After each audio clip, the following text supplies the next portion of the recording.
Welcome to Blizzard Fire. We hope this video helps fire up your solution. You begin by verifying support. Open Settings, go to Cellular or Mobile Data, and confirm ESIM listed.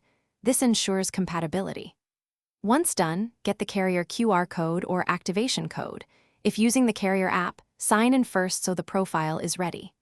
Make sure you're on a stable Wi-Fi network and your battery is above 20%, because the download and provisioning take a few minutes and must complete without drops. Now you install the profile. Tap Add Cellular Plan, then scan the carrier QR or type the activation code. This writes the ESIM to your secure element.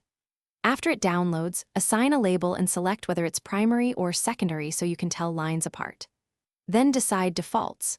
Pick the line for calls, SMS, and mobile data, and if you travel, turn on data roaming here. That prevents surprises when you leave your home network. Finish by restarting your phone and testing. Make a call, send a text, and browse the web to confirm service. If it doesn't activate, try toggling airplane mode, rescanning the QR, or using the carrier's app. Often a retry resolves provisioning hiccups. If problems persist, contact the carrier.